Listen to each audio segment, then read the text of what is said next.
Welcome to Love Liaisons, the ultimate deep dive into the highs, lows, and hilarities of modern relationships. I'm Catherine. And I'm Marina, and we'll be your love liaisons. So pour yourself a nice glass of wine or a hot cup of tea, and let's dive in.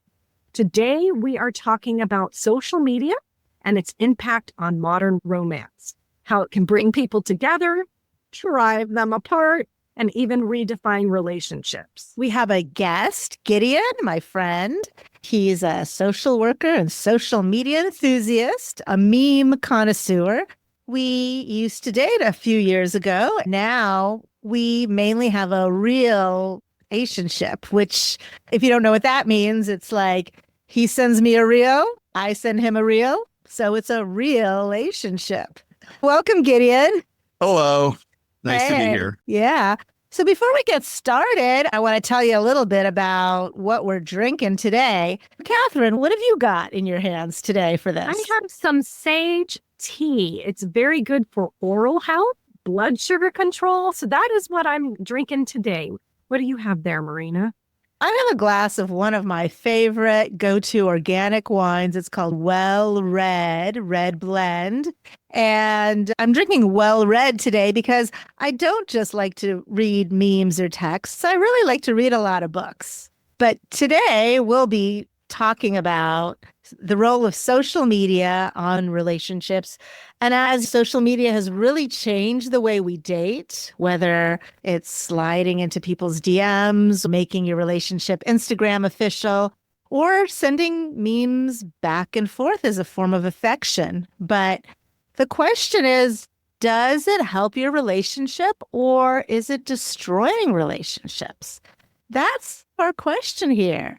And Gideon, we have this joke that we're in a reel-ationship. So can you explain a little bit what that means and what's up with all the reels? I always go back to the story of when you're friends, you go throughout college and they tell you these different experiences of going on in their life. And for guys, it's much different from the guy can explain the story or this what I'm going through. And a lot of people try to fix things through humor. And just, oh my gosh, that happened. Or I'll tell you some extremes, like friends tell me, oh my gosh, they got a DUI. And the only way you can really show sympathy is, okay, tell me the exact detail, what happened. And I would always think to myself, I wish there was just like a Hallmark card of sorry you got a DUI or sorry you got laid off. And basically that's what memes and reels do. It reminds you of certain instances and stories and able to connect with friends.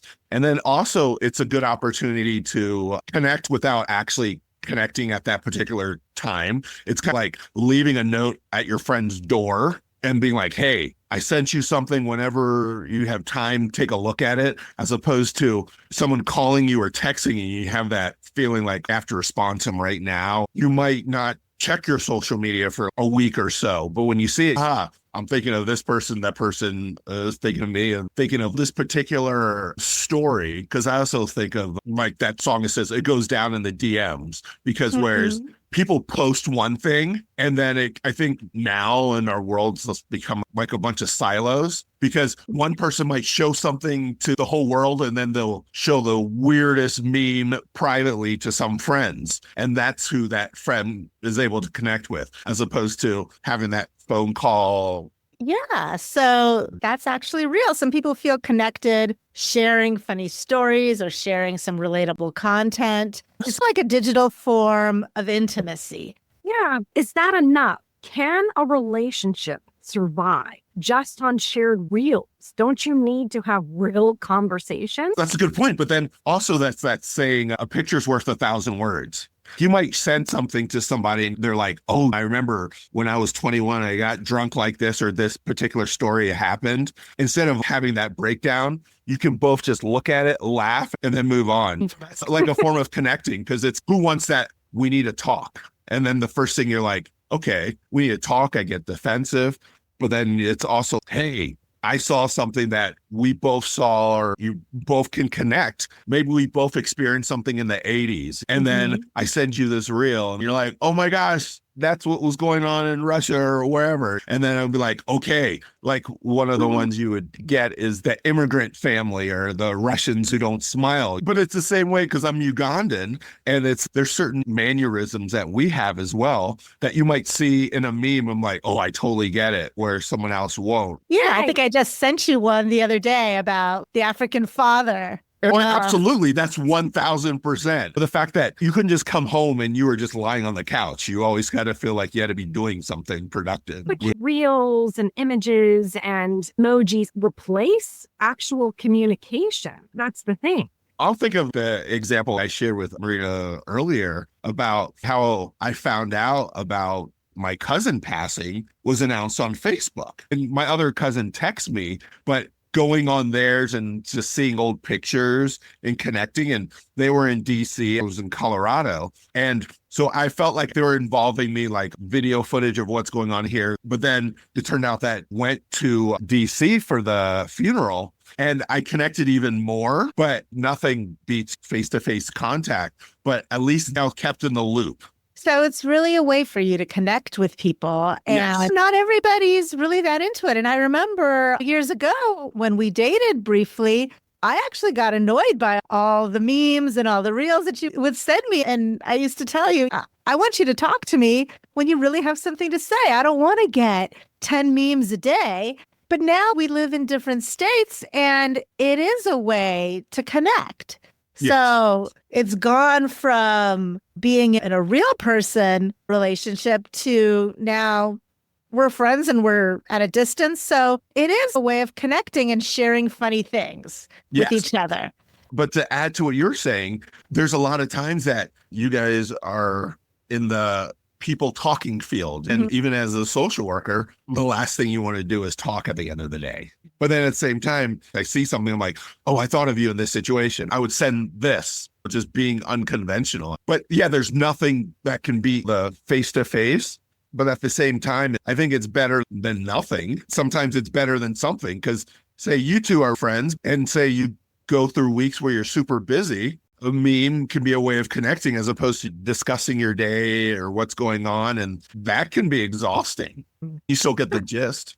I think there's pros and cons to it. It definitely serves its purpose. Social media isn't all bad. It helps sometimes long distance couples stay connected, family members be able to post pictures, things of that nature. It allows people to express potential love in different creative, unique ways. It could potentially bring couples together. However, there's also that other side of it. If you're just using that, it's not good. It's what happened during pandemic, right? Where people, that's basically what they had. They didn't really have anything else. And so they had to use social media, texting, because they weren't seeing face-to-face, but we're no longer in a pandemic. There's still a lot of people, though, I feel like are still in that pandemic stage.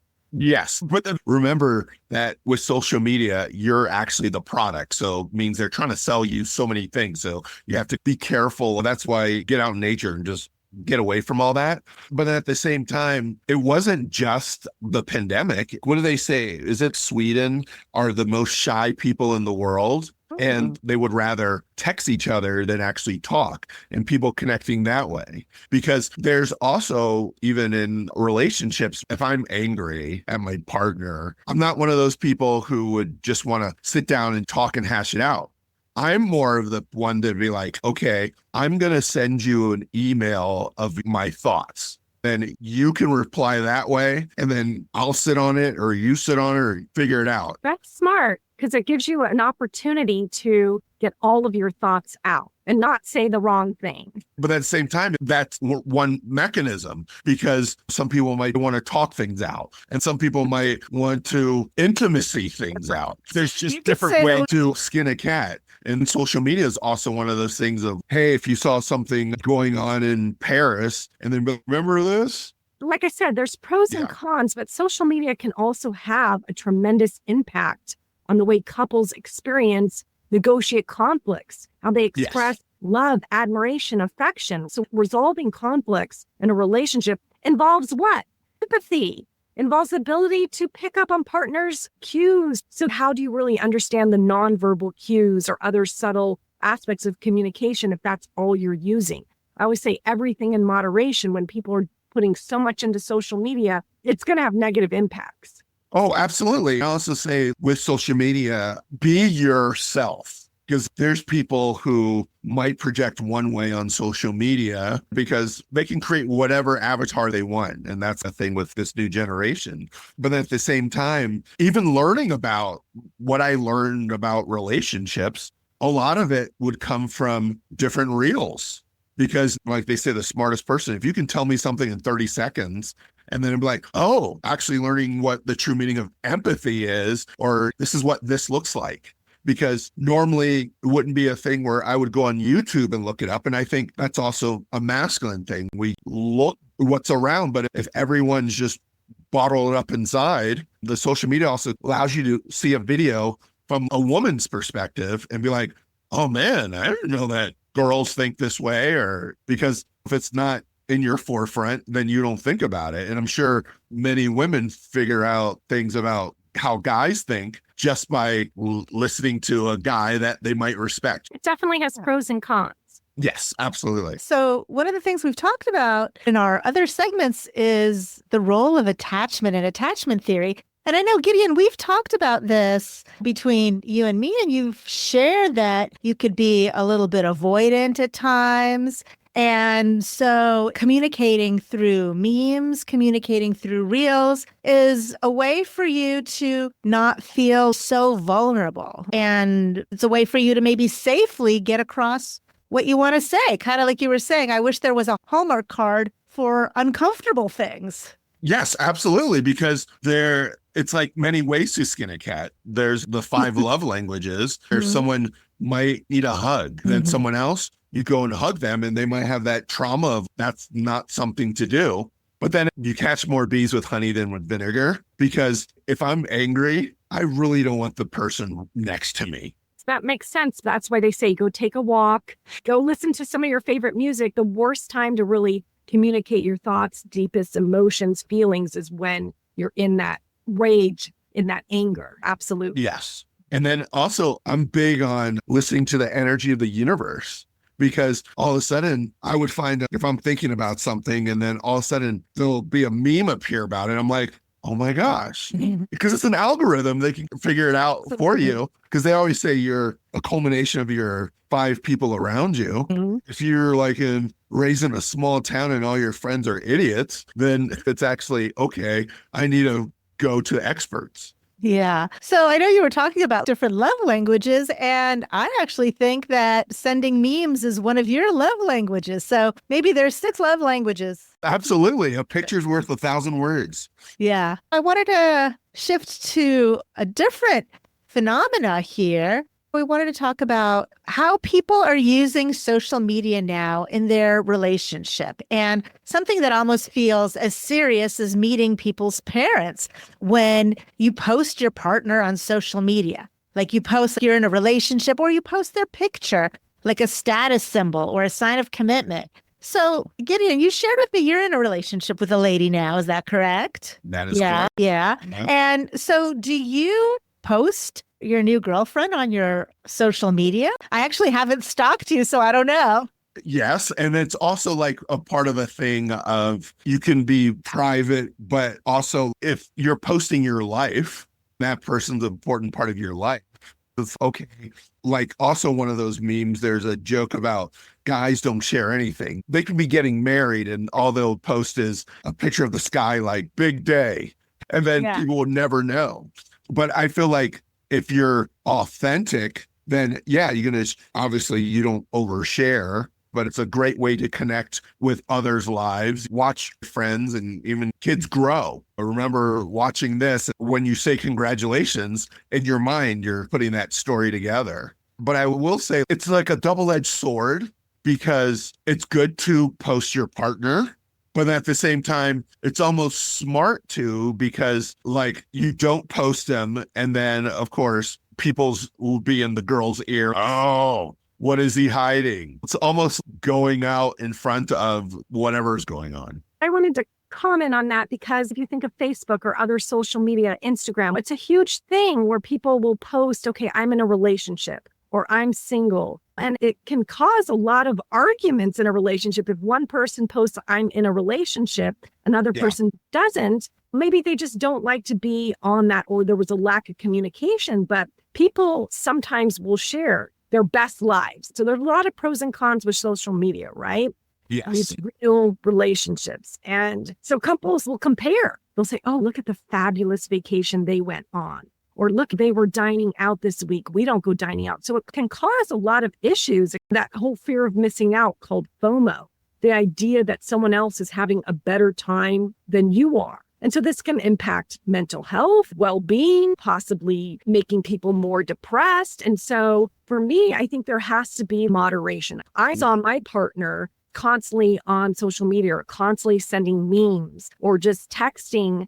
That would not be okay. That's a lack of respect to me, especially if I'm standing right there. Or you go out on a date and somebody has their phone on the table. Big no. Give the person your undivided attention. This goes back to the whole social media and how it definitely can have pros and cons. All right. But then it's also, we live under the phenomenon of couples would watch a show together while they're both on their phones sending memes. And don't do that. If you want quality time, then have quality time. That can also be quality time because it's like one of the things of you guys are doing your own thing together. My girl, she is not a fan of sports and I respect that. But then at the same time, like understands that I love sports. So if she goes to a sporting event or whatever, the fact that, okay, showing up, but doesn't necessarily have to do that whole, ask all these questions, but they're just being there for your support. But then to also answer your question about the mental health part, I don't approach it that way. Like when I seriously see my friends go on vacation or do those kind of things, I am super 1000% happy for them. And unfortunately, I would find out that people would be upset about their friends if someone just got a new job or something like that. And they created that wedge with people that if you can't tell people your highs or even your lows, then those are not your people regardless. How does this impact relationships is where I'm going with this. I know there's pros and cons, but social media, just texting memes and how much are you supposed to do before you get on the phone or talk or say, hey, let's connect in person? What are the pros and cons? And how can this help a relationship and how can it hurt a relationship? When you're first texting somebody, you could get that frequency energy of, wow, this person doesn't know how to spell, or this person's short, or this person doesn't laugh at this. And then you're like, this person's not for me. So it's a great way to weed things out. I'm not saying reels and everything should replace all the other ones, but I know for like chatting with one of my buddies, he's from El Salvador, and just quickly we sent a meme and then he sent something about what's going on. And then I sent something and then we're done. But then we're like, oh, if he would have called or text, it would have been all that pressure. And it wasn't a time that I would have had to just be like, oh, okay. Because I think that actually made the relationship better. Because it's that understanding that we all have kids, we get busy. When my cousin passed away, I said, okay, I'm going to make it a plan to for all of us do a Zoom like once a month. And then I told them all to send me emails and everything. Then they sent it and I was like, oh, wait, this day doesn't work for me. I had to put the kibosh on it because it would have been like a job to factor in the time we all get on the computer and talk. There's a time and a place for everything. So for you, it's really a way to connect with people using these kind of memes or these reels that you connect with. And it is almost like a love language for you in that you're able to connect with them without the pressure of having to take all this time to really talk in person. It fits with your personality and also your attachment style for certain people. But I wanted to go back to this big relationship topic about announcing yourselves on social media. This idea about being Instagram official or Facebook official to make it look like you're in a relationship. A lot of people put a lot of weight on that kind of thing, and others just want to keep it private. Like, for example, I'm dating somebody who completely avoids social media on purpose. He's a retired cop and he does it for safety reasons. He doesn't want to be searchable. And that can bring up a challenge. So I'm just wondering what you all think. Does it bring up a challenge if your partner doesn't want to be online? Does it make you feel like they're hiding you? What do you think? I think that goes back to communication. You have to have good communication with your partner, and it's something to discuss. I see you're not on social media, and I am. Do you mind if I post that I'm in a relationship? Would you mind posting that we are in a relationship? So it goes back to communication. Yeah. And then there's also, and I'm sure you ladies heard of this website, Are We Dating the Same Guy? Oh, absolutely. One of our first episodes was about, are we dating the same It's guy? a perfect example. And where some of the questions where women would psych someone out and the guy doesn't even know what's going on. All of a sudden, not everyone is happy for you. There are women out there who would, you post a guy and the person's so happy about meeting him. They're like, what do you guys think? And they have 75 comments, probably anonymous. And then it ruins this person because they might have a different agenda. So it all goes back to who you are off of social media as well as who you are on it. Because I think I'm okay with saying, are you okay with posting? Yeah, you can do that. But I'm also going to let you know that it's giving the example of the cop. You want to go through my phone? That's an unreasonable search and seizure. You can look, but what you find should not be admissible in court. And with social media, I hate to use the word obsessed, but for lack of a better word, I think people are just too much into the whole social media. Focus on your life outside of the bubble. And who cares if you post if you're in a relationship? The main people that you love, that are in your heart, that care about you, you care about them, they're probably going to know that you're in a relationship at some point in time. The long distance second cousin, it's okay if they know maybe a month from now. But I think that's the issue. We've just become this societal mess, for lack of better wording, that we just feel like we have to post everything on social media. And it's also become obsessive compulsive in a lot of ways. There's definitely a lot of pros and cons, a lot of positive and negative impacts. It can create jealousy, unrealistic expectations, and there's also positive impacts. It's not just you post somebody or not. People talk about doing a soft launch where they hint at the fact that they're in a relationship. Maybe it's like them holding hands with somebody or a blurry picture of the back of somebody's head versus a hard launch where you're literally posting a picture of you and this person, tagging them and saying we're in a relationship together. People make a lot of noise about all of this. I remember a couple of years ago, this happened here in San Diego. Somebody we know had posted a picture of herself with a guy. Like they were just out drinking wine, whatever. And this person had actually been flirting with me on a dating site literally the day before. And so I contacted her and I said, hey, are you guys friends? Are you guys dating? And she said, oh yeah, I started dating this guy. And I told her I was talking to him on a dating site and I actually liked him. And she was shocked to know that he was still talking to women on dating sites. And she really wanted to know the whole rundown about it, but they were not official. She went and hard launched this guy before they were official. So it blew up in her face. I certainly didn't mean to hurt her, but I wanted to go on a date with this guy. And now she's posting his picture. So this was something like to end up in this Are We Dating the Same Guy saga. And those are the problems that happen. Or even you can give an example of an ex you broke up with 10 years ago who continually would try to lambast you. It all goes back to, okay, you're going to be with me. Certain things come with that. It's a dog-eat-dog mentality where you can post your kids are achieving well, and then someone would make a comment of, geez, do they ever come in second place? And I immediately had to block that person because I'm like, are you rooting for my kid not to do well? That's a them problem, not me posting about my kid.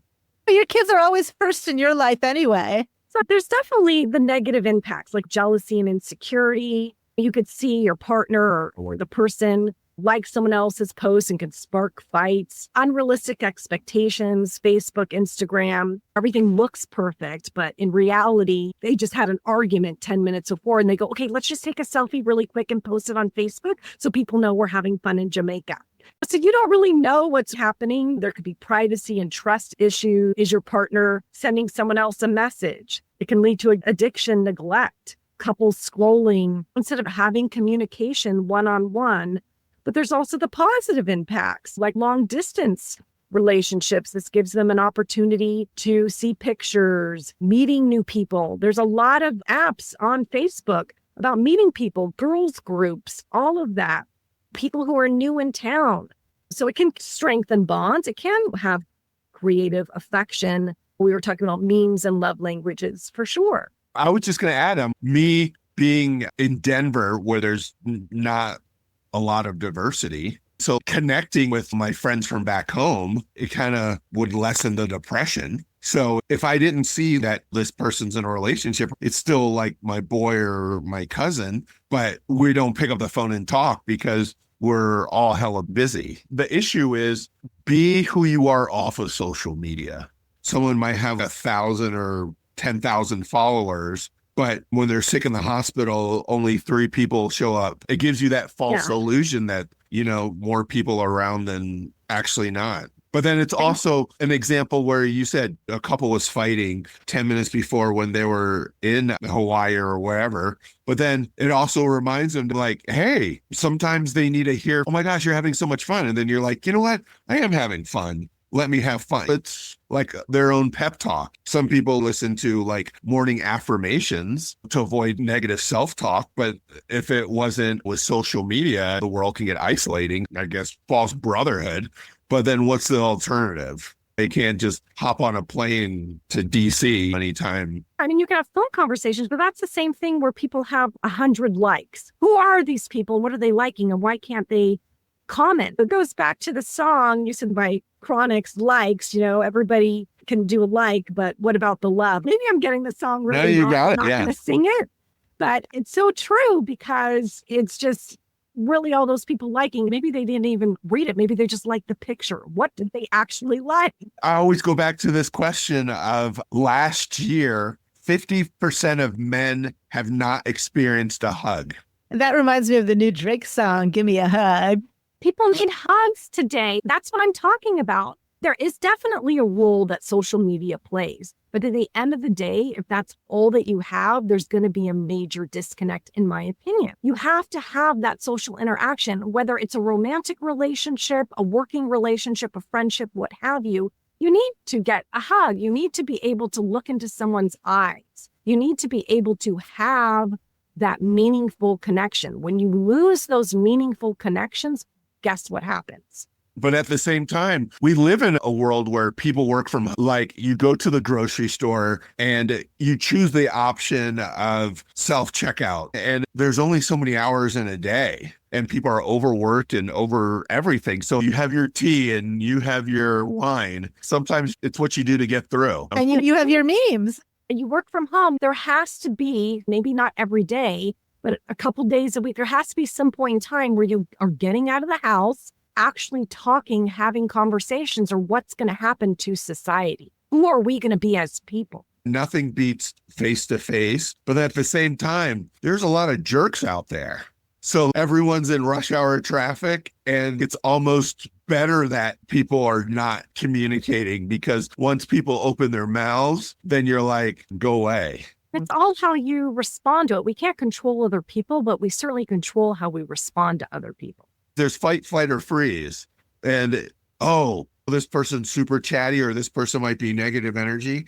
So what you usually do is you'll take a different route. I know, Gideon, you're really into positive vibes and positive energy. And maybe sometimes that's to the point of avoiding any kind of conflict. Do you ever feel like you're hiding behind social media? That's funny. I wouldn't say I avoid conflict, because as a social worker, you're a huge advocate. And then I fought for a long time to get custody of my girls. So I guess it's like picking my battles. But then also, I remember, I'll give an example. I'm really into elephants, and someone assumed that I had a dead elephant in my living room, but it was actually an elephant that was carved out. And I'm sure the fact that they brought that up to me on social media, I'm sure privately probably told like 20 people before he brought it up to me. The reason why Us Weekly sells more than Wall Street Journal, because people want sensationalism. So I'm actually curious. How did you meet your new partner? Did you meet her online or in person?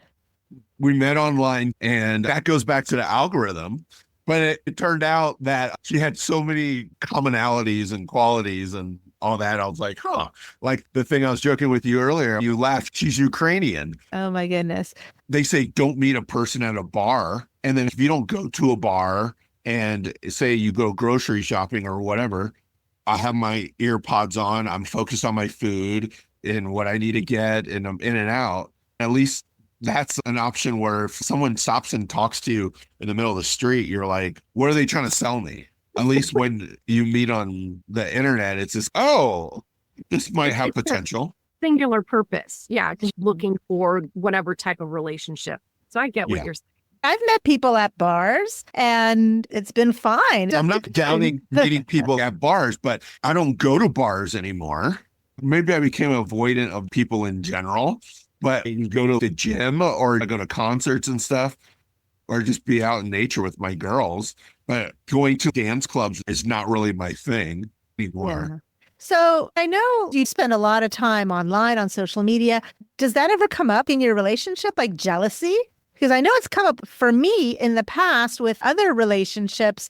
I was dating somebody and I wasn't able to go out with them. I was home with my son and I saw a picture of this guy I was dating out at a bar, Sunday fun day. And there he is with his buddy with their arms around a girl. And of course, I felt some kind of way about that. I think I even messaged the girl, like, what are you doing with my boyfriend? I got really heated.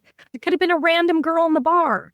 I have a friend, Marina. We both have a friend that constantly posts pictures of him with other women. And that he just said, hey, come take a picture with me.